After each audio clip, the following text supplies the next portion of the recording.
ಜಮೀರ್ ವಿರುದ್ಧ ಎಸ್ಎಸ್ ಮಲ್ಲಿಕಾರ್ಜುನ್ ವಾಗ್ದಾಳಿ ವಿಚಾರ. ಕೆಪಿಸಿಸಿ ಅಲ್ಪಸಂಖ್ಯಾತ ಘಟಕದ ಉಪಾಧ್ಯಕ್ಷ ಸಿರಾಜ್ ಗುಡುಗು.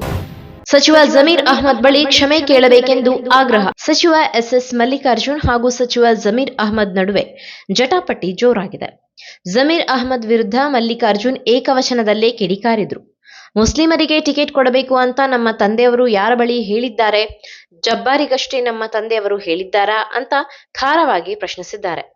ನಾವೆಲ್ಲ ಒಂದೇ, ಇದನ್ನ ಕೂತು ಬಗೆಹರಿಸಿಕೊಳ್ಳಬೇಕು. ನಾವು ದಾವಣಗೆರೆ ದಕ್ಷಿಣ ಕ್ಷೇತ್ರ ಗೆಲ್ಲಬೇಕು ಅಷ್ಟೇ. ಇದು ಕಾರ್ಯಕರ್ತರ ಪಕ್ಷ, ಅವರ ಅಭಿಪ್ರಾಯ ತಗೊಳ್ಳೋಣ. ಕಾರ್ಯಕರ್ತರಿಲ್ಲದೆ ಏನೂ ನಡೆಯಲ್ಲ. ಜಮೀರ್ ಅಲ್ಲಿಂದ ಬಂದು ಇಲ್ಲಿ ಮಾತನಾಡುವುದು ಏನಿದೆ? ಅವನು ಮಾತನಾಡಿರೋದ್ರಿಂದಲೇ ಈ ಎಲ್ಲಾ ಗೊಂದಲ ಆಗಿದ್ದು ಅಂತ ಜಮೀರ್ ವಿರುದ್ಧ ಏಕವಚನದಲ್ಲೇ ಮಲ್ಲಿಕಾರ್ಜುನ್ ಕಿಡಿಕಾರಿದ್ರು. ಇದೀಗ ಎಸ್ಎಸ್ ಮಲ್ಲಿಕಾರ್ಜುನ್ ವಿರುದ್ಧ ದಾವಣಗೆರೆಯಲ್ಲಿ ಕೆಪಿಸಿಸಿ ಅಲ್ಪಸಂಖ್ಯಾತ ಘಟಕದ ಉಪಾಧ್ಯಕ್ಷ ಮೊಹಮ್ಮದ್ ಸಿರಾಜ್ ಆಕ್ರೋಶ ವ್ಯಕ್ತಪಡಿಸಿದ್ದಾರೆ. ಸಚಿವ ಜಮೀರ್ ಅಹ್ಮದ್ ಬಳಿ ಸಚಿವ ಎಸ್ಎಸ್ ಮಲ್ಲಿಕಾರ್ಜುನ್ ಕ್ಷಮೆ ಕೇಳಬೇಕೆಂದು ಆಗ್ರಹಿಸಿದ್ದಾರೆ. ಜಮೀರ್ ಅಹ್ಮದ್ ಬೇರೆ ರಾಜ್ಯಗಳಿಗೆ ತೆರಳಿ ಪ್ರಚಾರ ಮಾಡಿದ ಉದಾಹರಣೆ ಇದೆ. ಬೇರೆ ರಾಜ್ಯಕ್ಕೆ ಸ್ಟಾರ್ ಪ್ರಚಾರಕರಾಗಿ ಎಐಸಿಸಿ ನೇಮಿಸಿದ ಉದಾಹರಣೆ ಇದೆ. ಇಡೀ ಅಹಿಂದ್ ಸಮಾಜಕ್ಕೆ ಜಮೀರ್ ಅಹ್ಮದ್ ಮಾದರಿ ನಾಯಕರಾಗಿದ್ದಾರೆ.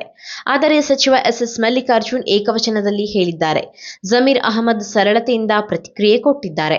ಏಕವಚನದಲ್ಲಿ ಮಾತನಾಡಬೇಕಂದ್ರೆ ಇವರಿಗಿಂತ ಡಬಲ್ ಮಾತನಾಡ್ತಾರೆ. ಅಲ್ಪಸಂಖ್ಯಾತರು ಟಿಕೆಟ್ ಕೇಳುತ್ತಾರೆ ಅಂದ್ರೆ ಇಷ್ಟೇಕೆ ಕೋಪ? ಜಮೀರ್ ಅಹ್ಮದ್ ನಮ್ಮ ಸಮಾಜದ ಮುಖಂಡರು, ಮಾಸ್ ಲೀಡರ್. ಶಾಮನೂರು ಶಿವಶಂಕರಪ್ಪಾಜಿ ಇದ್ದಾಗ ವೀರಶೈವ ಸಮಾಜದ ಅಧ್ಯಕ್ಷರು ಆಗಿದ್ರು. ಅವರು ಸಹಜವಾಗಿ ತಮ್ಮ ಸಮಾಜಕ್ಕೆ ಟಿಕೆಟ್ ಕೇಳಿರುತ್ತಾರೆ. ಹಾಗೆಯೇ ಜಮೀರ್ ಮುಸ್ಲಿಂ ಸಮಾಜಕ್ಕೆ ಟಿಕೆಟ್ ಕೇಳುವುದೇ ತಪ್ಪಾ ಅಂತ ಪ್ರಶ್ನಿಸಿದ್ರು. ಎಸ್ಎಸ್ ಮಲ್ಲಿಕಾರ್ಜುನ್ ದಾವಣಗೆರೆ ಜಿಲ್ಲಾ ಉಸ್ತುವಾರಿ ಮಂತ್ರಿ ಇದ್ದಾರೆ. ಆದರೆ ಜಮೀರ್ ಅಹ್ಮದ್ 140 ಕ್ಷೇತ್ರಗಳಲ್ಲಿ ಸ್ಟಾರ್ ಪ್ರಚಾರಕರು. 85,000 ಅಲ್ಪಸಂಖ್ಯಾತ ಮತದಾರರು ಸಚಿವ ಮಲ್ಲಿಕಾರ್ಜುನ್ ಹೇಳಿಕೆಯನ್ನ ಖಂಡಿಸುತ್ತಿದ್ದಾರೆ. ಈ ವಿಚಾರವನ್ನ ಎಐಸಿಸಿ ಅಧ್ಯಕ್ಷರಾದ ಮಲ್ಲಿಕಾರ್ಜುನ್ ಖರ್ಗೆ, ಕೆಪಿಸಿಸಿ ಅಧ್ಯಕ್ಷ ಡಿಕೆ ಶಿವಕುಮಾರ್ ಅವರಿಗೆ ತಿಳಿಸುತ್ತೇವೆ ಎಂದು ಕೆಪಿಸಿಸಿ ಅಲ್ಪಸಂಖ್ಯಾತ ಘಟಕದ ಉಪಾಧ್ಯಕ್ಷ ಮೊಹಮ್ಮದ್ ಸಿರಾಜ್ ಹೇಳಿದರು.